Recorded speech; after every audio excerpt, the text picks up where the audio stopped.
Hey there, how's it going on? I hope you're doing good, and let's move forward in our series of JavaScript. I hope you're enjoying it because I'm enjoying it so much, recreating this series again with much more in depth.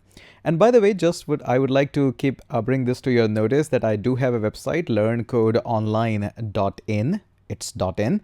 So just go ahead and try to take a look. We have a whole lot of courses. And again, it's not really a marketplace. All of these courses are personally designed by me, so quality is 100% there. And the prices are like unexpected. You're gonna love the content and everything.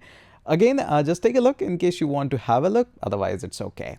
We can still be friends. Okay, enough of that. Now let's go back up here. And here we are gonna take a look on how things are gonna be there.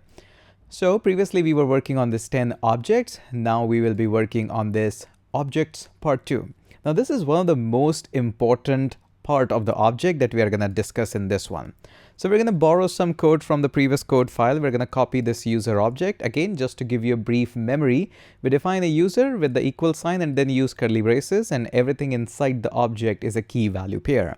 We got first name as key. Again, there is no double quotes wrapping this first name, but value, if it is being wrapped, it can be a string, but it can also be a number or a Boolean value.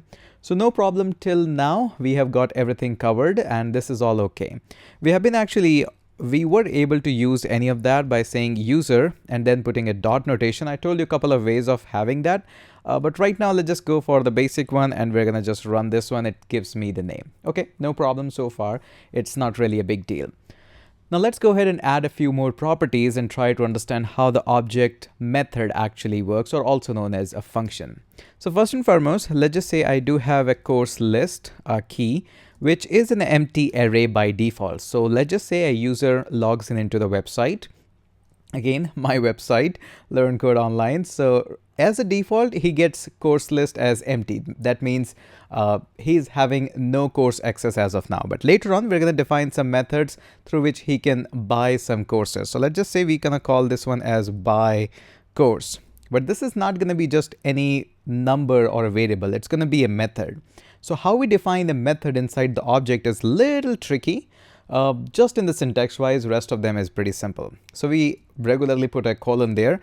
And if you want to have a method, then you simply first and foremost call it a simple function, then pair of parentheses, and then curly braces.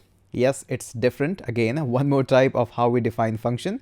In the previous one, we were saying function, then ABC, colon, and just like that. But since this ABC or whatever the name is actually shifted up here, that's why we don't write it again here. And this is a perfect valid syntax. So we're going to hit enter and we're going to see that how we can have a function which can give you the course access. So let's just say whenever this function is going to be coming up, it's going to simply have a course name. And we are going to just insert this, whatever the course name it is, we're going to insert that inside this array. Since we have studied a whole lot about these array, it should be really, really simple. But the only tricky thing, how am I going to access this course list? Because there might be some other variable here, which is going to be course list. So something like var course list, and that is actually a true. So it's not possible to insert into this one. So there can be confusion because there might be a couple of variables with this. So if you want to refer to a variable which is inside the same object that you want to refer, then we use the keyword this. At that point of time when we were studying it, this simply means the current context or the current reference of the global object. But that was for the Windows, or in the case of Node, it was empty. But in the case right now, inside this var user object, this simply refers to this user. So whenever you say this dot, it simply means user dot, just like we are using it here, user dot. So since inside, we cannot actually refer and say user dot because we are already inside the user. That's why we came up with the keyword this. And now you can access this course list. This course list at line number 7 has nothing to do with the 12 because this is making it 100% sure that you are talking about this one here. Okay. So how do we add the values? We can simply go ahead and say push, and we're going to directly push this course list, not list. We're going to directly push this course name here. There you go. You got a simple method which gives you a course access, and somehow whenever we are giving access to the user login, we are checking how many course list he is there in his account. Pretty simple assumption. Okay. But there is one more thing. Let's just say we're going to create another method which is going to be saying get course count. We can actually dump down the entire list of the courses individually, but we haven't actually studied that much. We haven't studied about the map much. We haven't studied about looping through the arrays. That's going to come up later on. So that's why we are having a method which says get course count. We're going to only get the count of course. Again, how do we do it? Simply define a function. Yes, there are other advanced way as well, but let's go with the basic one. This method, it doesn't really need to access or pass on any parameters, so we can just go for that. But we're going to access a few things. So we're going to have a returned key string. We're going to put these backticks, and then I'm going to use these $sign, and I'm going to refer to my first name. So this dot first name is enrolled in, and then I'm going to write total number of courses in that. Enrolled in total, total of, and I'm going to say 5 courses, but this should not be hard coded. So we're going to replace 5 with a $sign and curly braces. And we're going to simply say this dot course list, and make sure you put a dot, and then we access the property length, which we studied. And that is the reason why I showed you that understanding the array so much in depth is very crucial. You're going to be using this almost all the time. I'm going to save this. And again, this is a very simple line of code. I can actually hide this so that we can see all of it at one time. There we go. So nice and easy. We got an access. Now let's go ahead and play with it a little bit. I'm going to still keep the course list because if we have any issues, it will be shown up directly here. Let's access a few methods. So I'm going to simply log the values. Again, it's important that I log the value because this get course count actually just returns the string. It doesn't really print it out. So when I say user dot get course count, and again, since this is a method, it needs to be run here. If you just want to pass on a reference, that's a different thing. But here we want to run this one. So I'm going to save this one and try to run this. And it says that Hitesh is enrolled in total of 0 courses. Makes sense because right now the user is logged in. This buy course method never actually was running there. Let's go ahead and run this. So we're going to say user, and user is going to buy courses. So what should we buy first? Let's just say React.js course.